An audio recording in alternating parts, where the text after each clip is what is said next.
बिस्मिल्लाहिर रहमानिर रहीम। আমি মোহাম্মদ ইব্রাহিম, সহযোগী অধ্যাপক হিসাব বিজ্ঞান বিভাগ, মেজর জেনারেল মাহমুদুল হাসান আদর্শ মহাবিদ্যালয়, টাঙ্গাইল। সুপ্রিয় ছাত্রছাত্রী, কোভিড-19-এর কারণে বাংলাদেশ সরকার আবার তোমাদের অনলাইন ক্লাসের প্রথা চালু করিয়েছে। সেই হিসেবে মেজর জেনারেল মাহমুদুল হাসান আদর্শ মহাবিদ্যালয়ের পক্ষ থেকে হিসাব বিজ্ঞান ক্লাস পরিচালনা করছি। আমি আজ তোমাদের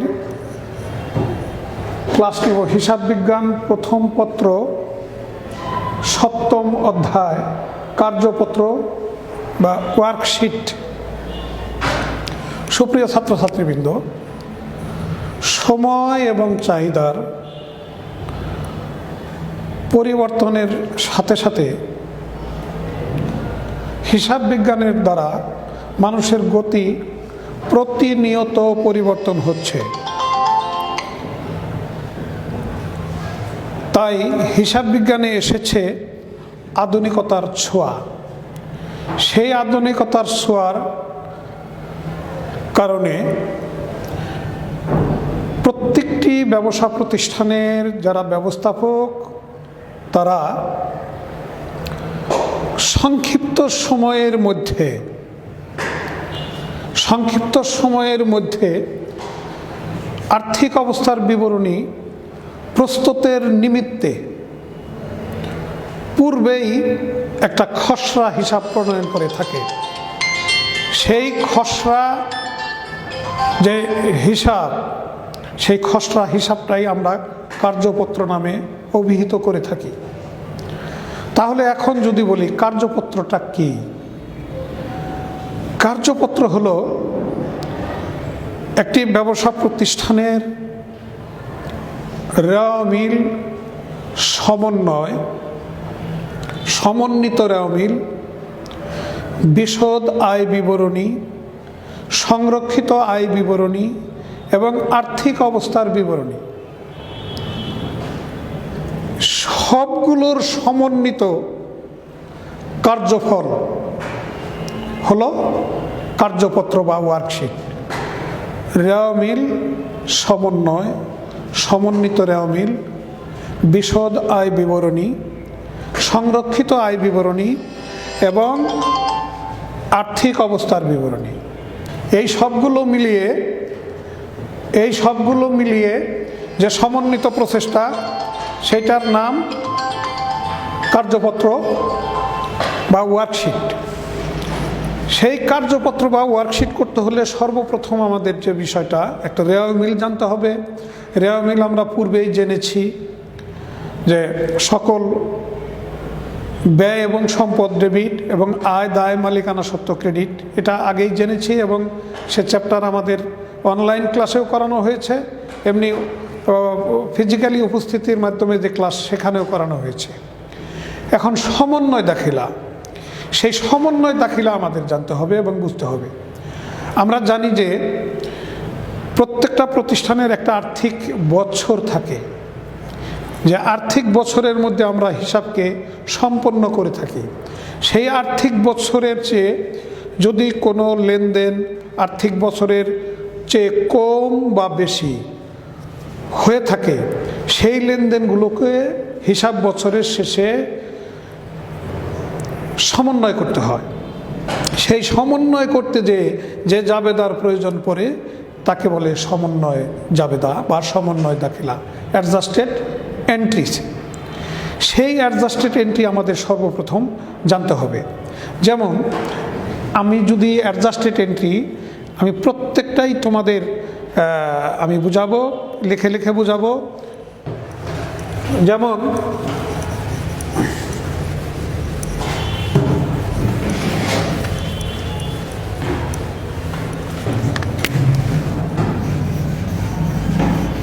খরচ, এই খরচের আমি 3 ধরনের সমন্বয় জাবেদা আমি দেখাবো। এক,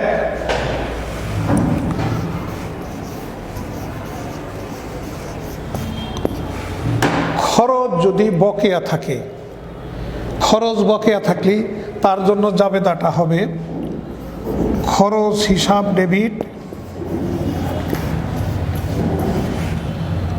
প্রদেয় খরচ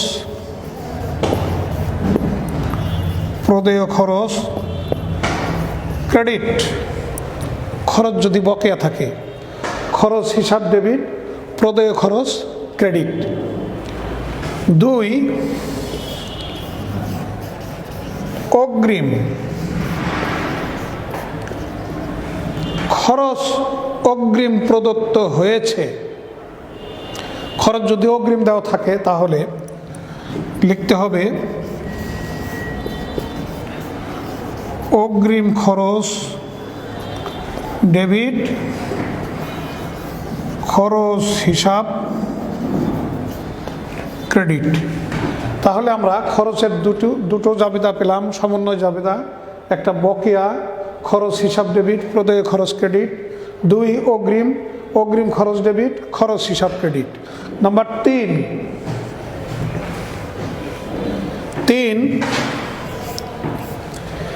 এই অগ্রিম খরচ সময় অতিক্রান্ত হওয়ার পরে সেই অগ্রিম আর অগ্রিম হিসাবে বিবেচনা করা যাবে না। সময় অতিক্রান্ত হওয়ার কারণে, নিঃশেষিত হওয়ার কারণে, আনএক্সপায়ার্ড এক্সপেন্ডিচার, সেই অগ্রিম খরচ নিঃশেষিত হলে, সমন্বিত হলে, অতিক্রান্ত হলে, তাহলে অগ্রিম খরচ যদি অগ্রিম খরচ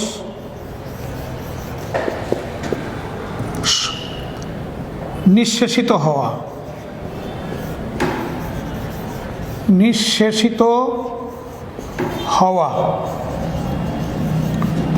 অগ্রিম খরচ নিঃশেষিত হওয়া, সেই অগ্রিম খরচ যদি নিঃশেষিত হয় তাহলে ঠিক অগ্রিমের যে জাবেদা হয়েছে এই জাবেদাটা উল্টো করে লিখতে হবে, রিভার্স করতে হবে।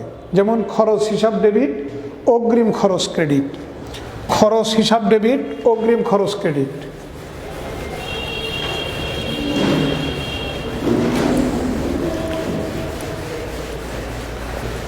তাহলে খরচের 3টা জাবেদা দেখলাম। একটা হলো খরচ বকেয়া খরচ হিসাব ডেবিট প্রদেয় খরচ ক্রেডিট, বা খরচ অগ্রিম খরচ ডেবিট খরচ হিসাব ক্রেডিট। 3, অগ্রিম খরচ সমন্বয় হওয়া, অগ্রিম খরচ নিঃশেষিত হওয়া, অগ্রিম খরচ অতিক্রান্ত হওয়া, তখন খরচ হিসাব ডেবিট অগ্রিম খরচ ক্রেডিট। অনুরূপভাবে আমাদের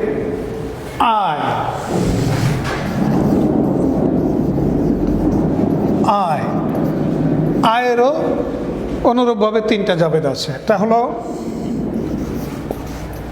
অনাদায়ী বা বকেয়া আয়, অনাদায়ী বা বকেয়া আয়। সেই অনাদায়ী বা বকেয়া আয় যদি হয় অনাদায়ী বা বকেয়া আয় ডেবিট আয় হিসাব ক্রেডিট। অনাদায়ী বা বকেয়া আয় ডেবিট আয় হিসাব ক্রেডিট। 2, অনুপার্জিত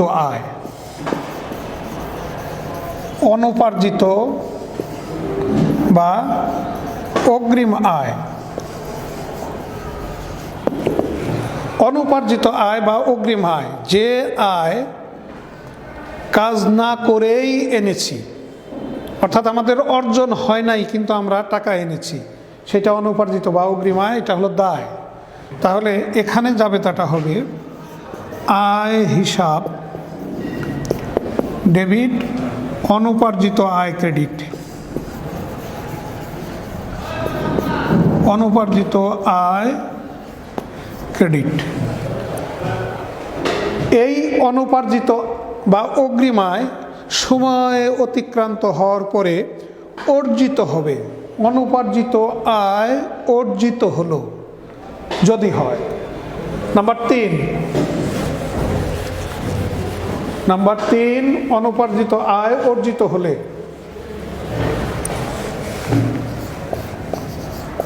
অনুপার্জিত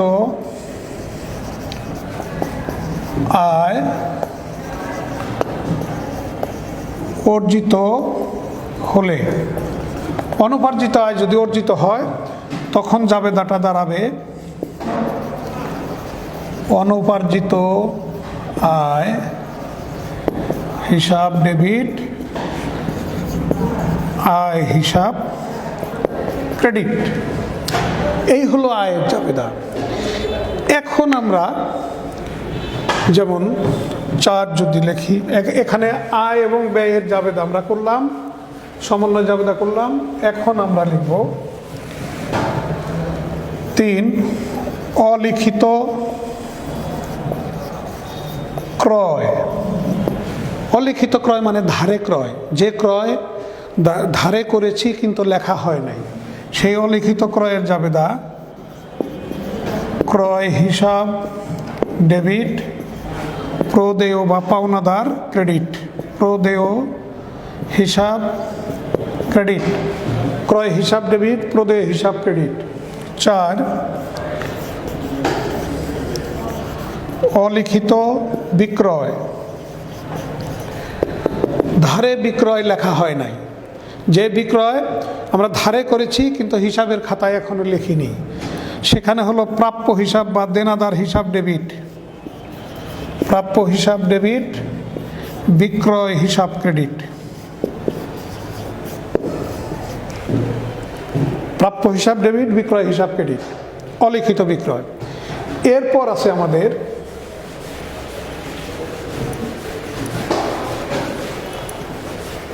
মুনাফাবিহীন বিক্রয়। মুনাফাবিহীন বিক্রয়, এই মুনাফাবিহীন বিক্রয় বা বিনা লাভে পণ্য বিক্রয়। এই বিনা লাভে পণ্য বিক্রয় করলে আমরা ধরে নিব এটা বিক্রিও করি নাই, ক্রয়ও করি নাই। তাহলে ক্রয়ের উল্টো জাবেদা ক্রয় ক্রেডিট, বিক্রয়ের উল্টো জাবেদা বিক্রয় ডেবিট। তাহলে জাবেদাটা দাঁড়াবে বিক্রয় হিসাব ডেবিট, ক্রয় হিসাব ক্রেডিট। এরপরে আমাদের আছে মালিক কর্তৃক পণ্য উত্তোলন। মালিক যদি পণ্য উত্তোলন করে, পণ্য ক্রয় বলতে বুঝি বিক্রির উদ্দেশ্যে যেটা ক্রয় করা হয় সেটাকে ক্রয় বলি, কিন্তু বিক্রি করা ছাড়া অন্য কোনোভাবে যদি পণ্য চলে যায় তাহলে ক্রয়কে ক্রেডিট করিতে হইবে। যেমন মালিক কর্তৃক পণ্য উত্তোলন, পণ্য চলে গেছে, উত্তোলন ডেবিট, ক্রয় হিসাব ক্রেডিট। বিনামূল্যে পণ্য বিতরণ, প্রচারের নিমিত্তে, প্রচারের জন্য যদি বিনামূল্যে পণ্য বিতরণ করা হয়, বিজ্ঞাপন হিসাব ডেবিট, ক্রয় হিসাব ক্রেডিট। অর্থাৎ পণ্য আবার যদি বিক্রয় মূল্যে মালিক পণ্য উত্তোলন করে তখন কিন্তু সেটাকে বিক্রি হিসাবেই আমরা গণ্য করব, সেটাকে করব উত্তোলন ডেবিট, বিক্রয় হিসাব ক্রেডিট, যেহেতু বিক্রি মূল্যেই পণ্য উত্তোলন হলো। এখন একটা যে বিষয়টা আমি বলবো, যেমন আছে বিলম্বিত বিজ্ঞাপন, বিলম্বিত বিজ্ঞাপন হিসাব ডেবিট, বিজ্ঞাপন হিসাব ক্রেডিট। অব্যবহৃত মণিহারি, অব্যবহৃত মণিহারি হিসাব ডেবিট, মণিহারি হিসাব ক্রেডিট। এটা তোমরা বইয়ে দেখতে পাবে। এখন যেটা বলবো আমি, যেমন বিক্রয় অথবা ফেরত শর্তে, বিক্রয় অথবা ফেরত শর্তে পণ্য বিক্রি করা হলে, বিক্রি করা হলে, বিক্রয় অথবা ফেরত শর্তে পণ্য বিক্রি করা হলে, এটা সাধারণত হয়ে থাকে যারা পরিচিত, এক অঞ্চল থেকে আর এক অঞ্চলে পণ্যগুলাকে পরিচিত করার জন্য একজন ব্যবসায়ী আর একজন ব্যবসায়ীকে বিক্রয় অথবা ফেরত শর্তে পণ্য প্রেরণ করতে পারে। এই শর্তে যে ওই পণ্যগুলা সে যদি রেখে দেয় তাহলে বিক্রি হলো, আর তাকে আর যদি পণ্য ফিরিয়ে দেয় তাহলে তো আর বিক্রি হলো না। কিন্তু আমরা সেটা বিক্রির মধ্যে লিখে রেখেছি, বিক্রয় অথবা ফেরত শর্তে পণ্য বিক্রির মধ্যে লিখে রেখেছি। এখন বছরের শেষ দিন, অর্থাৎ হিসাব যেদিন শেষ করব 31 ডিসেম্বর, সেই দিন তো আমাদের সিদ্ধান্ত নিতে হবে। তাহলে হিসাব বিজ্ঞানের যে কনজারভেটিজম, যে কনসিস্টেন্সি, যে রক্ষণশীল রীতি, সেই রক্ষণশীল রীতি মোতাবেক পণ্য বিক্রি নিশ্চিত না হওয়া পর্যন্ত আমরা বিক্রি হিসাবে বিবেচনা করব না, বিদায় এই বিক্রিকে বাতিল বলে গণ্য করা হবে। তো বিক্রয়কে যদি বাতিল বলে গণ্য করি, বিক্রয়কে বাতিল বলে গণ্য করলে জাবেদাটা দাঁড়াবে বিক্রয় হিসাব ডেবিট, প্রাপ্য হিসাব ক্রেডিট। যেদিন পণ্য বিক্রি করেছিলাম সেদিন জাবেদা হয়েছিল প্রাপ্য হিসাব ডেবিট, বিক্রি হিসাব ক্রেডিট।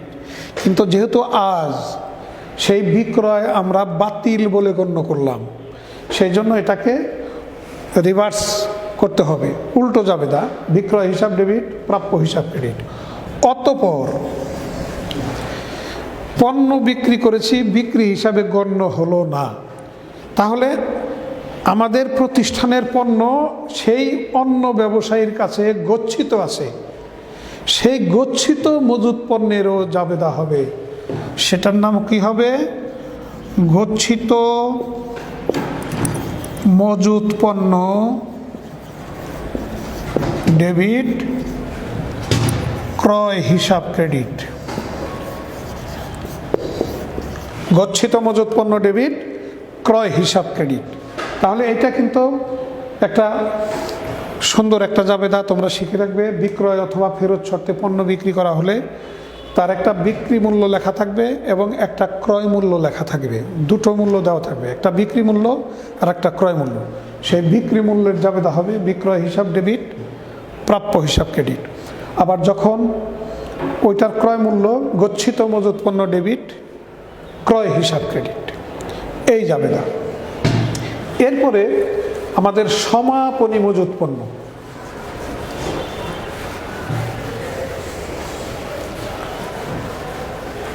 সমাপনী মজুত পণ্য, সমাপনী মজুত পণ্যের জাবেদা সমাপনী মজুত পণ্য হিসাব ডেবিট, ক্রয় হিসাব ক্রেডিট। এটা হলো সমাপনী মজুত পণ্যের জাবেদা। সে যাই হোক, এইভাবে আমরা প্রথম সমন্বয় জাবেদাটা শিখে নিব। রেওয়া মিল, তারপরে সমন্বয় জাবেদা, এরপরে সমন্বিত রেওয়া মিল। এখন সমন্বিত রেওয়া মিল আমরা কিভাবে করব? আমাদের রেওয়া মিলে যেমন ক্রয় আছে ডেবিট, সমন্বয় জাবেদায়ও যদি ক্রয় ডেবিট হয়ে থাকে তাহলে সমন্বিত রেওয়া মিলে ডেবিট এবং ডেবিট, ডেবিট এবং ডেবিট যোগ করব। যেমন ডেবিট আছে 1 লক্ষ টাকা ক্রয়, আবার সমন্বয়েও ডেবিট আছে 10,000 টাকা, তখন সমন্বিত রেওয়া মিলে এই ডেবিট দাঁড়াবে 1 লক্ষ আর 10,000, 1,10,000। এইভাবে ডেবিট আছে ডেবিট আছে, ডেবিট ডেবিট যোগ করব। এখন এইটা যদি এই 10,000 যদি ক্রেডিট হতো তাহলে ডেবিট 1 লক্ষ, ক্রেডিট 10,000, তাহলে সমন্বিত রেওয়া মিলের মধ্যে ডেবিট 90,000 হতো। কেন?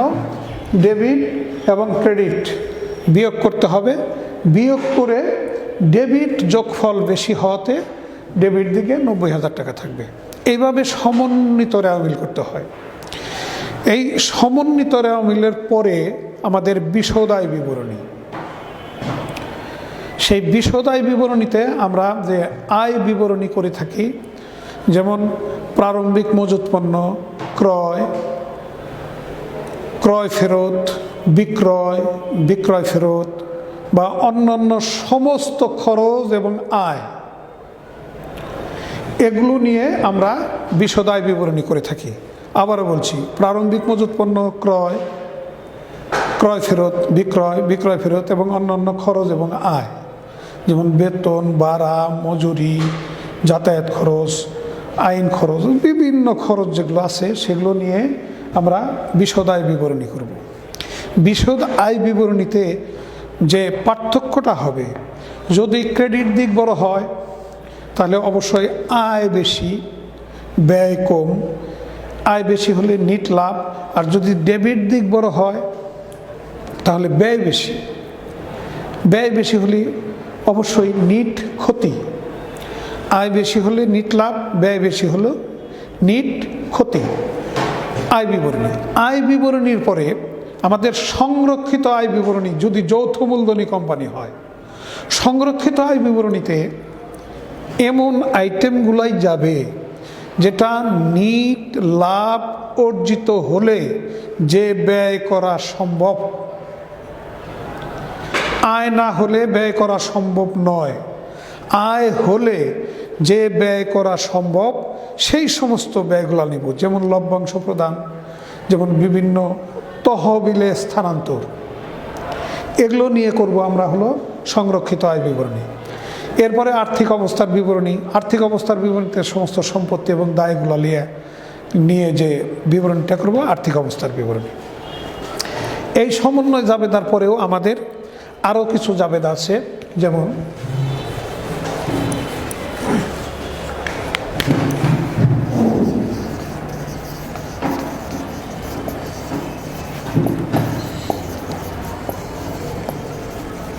সমাপনী দাখিলা। সমাপনী দাখিলা হলো ক্লোজিং এন্ট্রিজ। এটা হলো প্রতিটি মুনাফা জাতীয় আয় এবং মুনাফা জাতীয় ব্যয়কে হিসাব বছরের শেষে বন্ধ করে দেওয়া। এক, আয় বন্ধ করা। আয় বন্ধ করতে হলে, আয় তো সাধারণত ক্রেডিট, এখন আয়কে বন্ধ করতে হলে লিখতে হবে আয় হিসাব ডেবিট,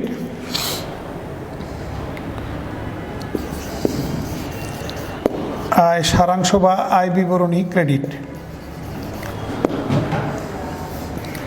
আয় হিসাব ডেবিট, আয় সারাংশ হিসাব ক্রেডিট। আর ব্যয় যদি বন্ধ করি, ব্যয় বন্ধ করা হলে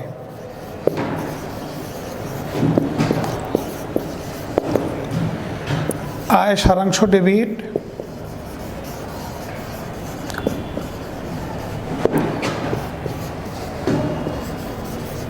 ব্যয় হিসাব ক্রেডিট। ব্যয় বন্ধ করা হলে আয় সারাংশ ডেবিট, ব্যয় হিসাব ক্রেডিট। নাম্বার 3,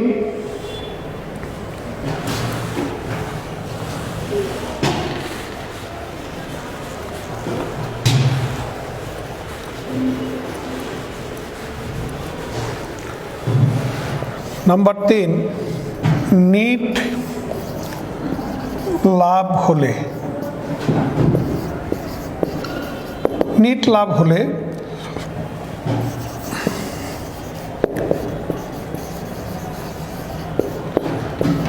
আয় সারাংশ ডেবিট, মূলধন ক্রেডিট। নিট লাভ হলে আয় সারাংশ ডেবিট, মূলধন ক্রেডিট। তাহলে ছাত্রছাত্রী, যদি নিট ক্ষতি হয়, এটা আমাদের সবারই বোঝা উচিত, এটা উল্টোয়ে দাও, মূলধন হিসাব ডেবিট, আয় সারাংশ ক্রেডিট। উত্তোলন করা হলে,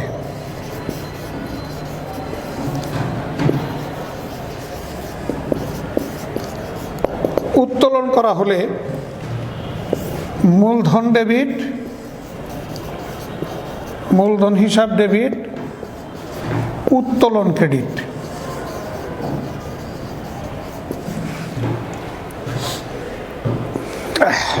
এই হলো সমাপনী দাখিলা। এরপরে আর একটা দাখিলা মাঝে মাঝে আসে আমাদের, সেটা হলো বিপরীত দাখিলা। বিপরীত দাখিলা হলো যে সমস্ত এন্ট্রিতে সম্পদ এবং দায় বৃদ্ধি পায়, সম্পদ এবং দায় বৃদ্ধি পায়, সেগুলোকে বিপরীতভাবে লেখা। যেমন সম্পদ বৃদ্ধি পায় কিভাবে? অগ্রিম খরচ ডেবিট, খরচ হিসাব ক্রেডিট। খরচ অগ্রিম, অগ্রিম খরচ ডেবিট মানে সম্পদ বৃদ্ধি পেল, অগ্রিম খরচ ডেবিট, খরচ হিসাব ক্রেডিট। এইটার বিপরীত দাখিলা করতে হলে খরচ হিসাব ডেবিট, অগ্রিম খরচ ক্রেডিট করতে হবে। যেমন বকেয়া খরচ, দায় বৃদ্ধি পাবে। খরচ হিসাব ডেবিট, বকেয়া বা প্রদেয় খরচ ক্রেডিট। এটার বিপরীত দাখিলা হবে প্রদেয় খরচ ডেবিট, খরচ হিসাব ক্রেডিট, অর্থাৎ উল্টো করে দেওয়া। সম্পদ এবং দায় বৃদ্ধি পেলে, সমন্বয় জাবেদা করে সম্পদ এবং দায় বৃদ্ধি পেলে তার উল্টো করে জাবেদা দেওয়াই হলো আমাদের বিপরীত দাখিলা। তাহলে সুপ্রিয় ছাত্রছাত্রী, এর পরবর্তী ক্লাসে আমি তোমাদের প্রায়োগিক সমস্যা বোর্ডে করে দিব, তোমরা একটু দেখে আসবে, বিশেষ করে সমন্বয় দাখিলাটা দেখে আসবে, সমাপনী দাখিলা দেখে আসবে, বিপরীত দাখিলা দেখে আসবে, আর রেওয়া মিল অঙ্কে সরাসরি দেওয়া থাকবে। সুতরাং আমি তোমাদের প্রায়োগিক সমস্যা করাবো আগামী ক্লাসে। সবাই ভালো থেকো, সুস্থ থেকো, স্বাস্থ্য সচেতন থেকো এবং সোশ্যাল ডিস্টেন্স, ফিজিক্যাল ডিস্টেন্স মেনে চলবে। সবাইকে ধন্যবাদ দিয়ে আজকের ক্লাস শেষ করছি। আল্লাহ হাফিজ।